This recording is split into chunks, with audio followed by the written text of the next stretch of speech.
이준 목사의 신앙 에세이.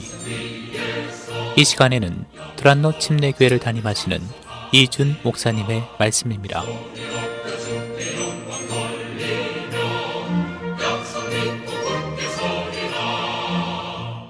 안녕하세요. 두란노 침례교회 이준 목사입니다.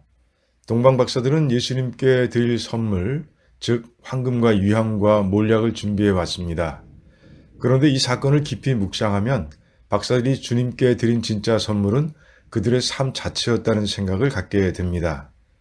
박사들이 예수님께 드린 선물 중 하나는 확고한 믿음입니다. 동방 박사들은 밤하늘에서 특별한 별을 발견하고 이 땅에 특별한 왕이 태어났음을 믿게 됩니다. 믿음은 확고했고 그 믿음 때문에 메시아를 만나러 가기 위해 긴 여행을 준비하기 시작합니다. 쉽지 않은 여행이었습니다. 먼저 거리가 만만치 않았습니다. 동방은 과거 바벨론 왕국이 있던 지역을 말합니다. 그곳에서 예루살렘까지는 직선으로 약 900마일에 달하는 아주 먼 거리였습니다. 에스라 7장은 바벨론 때 포로로 잡혀갔던 이스라엘 백성들이 2차로 예루살렘에 돌아오는 장면을 담고 있는데 이때 약 4개월이 소요되었습니다. 장거리 여행을 위해 준비할 것도 많았을 겁니다. 하지만 박사들은 유대 땅에 왕이 태어났다는 믿음 때문에 거리라는 장애물을 극복할 수 있었습니다. 극복해야 할 장애물은 그뿐이 아니었습니다. 동방 박사들은 파르티아라는 나라에 속한 백성이었을 가능성이 큰데 그 나라에선 박사라는 지위가 꽤 중요했습니다. 나라의 브레인으로 왕의 통치를 돕는 역할을 했기 때문입니다. 그러니 그런 요직을 1년 가까이 비운다는 건 쉽지 않은 일이었을 겁니다. 그래도 박사들은 흔들리지 않는 믿음으로 왕을 설득해 허락을 받아냈습니다. 이 여행의 가장 큰 장애물은 당시 정치적 상황이었습니다. 국경 문제로 파르티아 왕국과 로마 제국 사이의 분쟁이 그치지 않았기 때문입니다. 특히 두 나라의 접경 지역에 위치한 아르메니아를 차지하기 위한 싸움이 치열했습니다. 두 나라 사이의 크고 작은 전쟁은 약 600년이나 계속되었습니다. 그런데 박사들이 가고자 하는 예루살렘은 로마 제국에 속해 있었습니다. 그러니까 메시아를 만나기 위해선 적국의 땅으로 들어가야 하는 겁니다. 게다가 박사들은 파르티아의 지도층입니다. 그러니 이 여행은 맨몸으로 지뢰밭에 뛰어드는 것처럼 위험천만한 일이었을 겁니다. 실제로 예루살렘까지 가는 동안 위험한 상황들을 만났을 가능성이 큽니다. 박사들이 꾸린 메시아 사절단의 규모가 눈에 띄었을 테니 말입니다. 장거리 여행에 필요한 하석들과 장비들과 식량, 적국을 통과해야 하는 상황에 따른 대비책 등을 고려하면 사절단의 규모를 최대로 줄였다 해도 눈에 띄었을 겁니다. 그러니 하루하루가 긴장이었을 겁니다.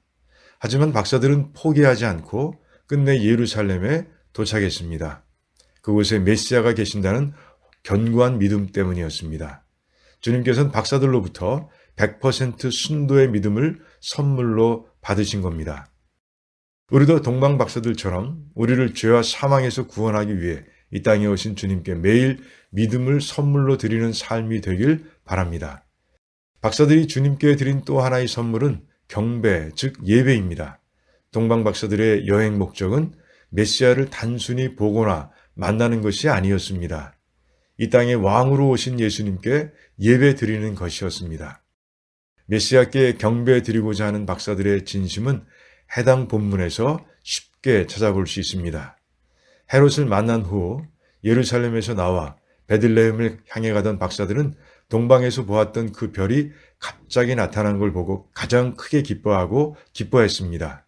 이 신비한 별이 다시 나타나 길을 인도하는 모습을 보고 이 길고 험난했던 여행이 헛수고가 아니었다는 안도감 때문이었을 겁니다. 또한 이제 곧 특별한 왕을 만나 경배 드릴 수 있다는 생각에 기뻤을 겁니다. 그래서 박사들은 가장 크게 기뻐한 겁니다. 예수님을 만났을 때 박사들이 드린 예배의 모습도 우리들에게 큰 도전을 줍니다. 예수님은 어린 아이에 불과했습니다. 하지만 박사들은 그분 앞에 엎드려 경배를 드렸습니다. 주님께 드린 예물에도 예배자의 마음이 그대로 담겨 있습니다. 황금은 하나님의 영광을 상징합니다. 향유도 하나님과 관계가 있습니다. 레위기의 말씀을 보면 하나님께 소제를 드릴 때 그 위에 향유도 함께 드리라고 명령하십니다. 몰약은 방부제로 사용한 향료로 하나님의 영원성을 상징합니다. 그러니까 박사들은 주님께 드린 예물을 통해 당신은 이 땅에 오신 하나님이십니다 라고 고백하고 있는 겁니다. 이처럼 박사들이 주님께 드린 두 번째 선물은 바로 이 예배였던 겁니다. 신령과 진정의 예배는 성도들이 하나님께 드릴 수 있는 최고의 선물입니다. 그러니 올 성탄절을 맞아 우리 모두의 삶에서 예배가 회복되길 바랍니다. 동방 박사들처럼 하나님께 예배드리러 나올 때 곧 창조주를 만난다는 생각에 기대와 설렘으로 가장 크게 기뻐하는 예배자가 되길 바랍니다. 하나님께 자신의 삶을 온전히 드리고 하나님께서 나의 하나님 되심을 믿음으로 고백함으로 예배 때마다 우리를 찾아오신 하나님의 임재를 체험하는 참 예배자들이 다 되길 축복하며 기도합니다.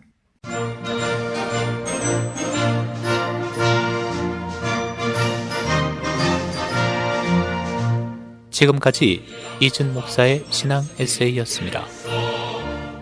두란노 침례교회는 431 사우스 알링턴 하이츠 로드, 알링턴 하이츠에 위치해 있으며 주일 예배와 영어 주일 학교 예배가 오후 12시 30분, 새벽 기도회가 매일 오전 5시 50분, 금요 기도 모임이 금요일 오후 8시에 있습니다. 신앙 상담이나 그에 관한 자세한 사항은 전화 847-858-4464, 858-4464번으로 연락 주시기 바랍니다.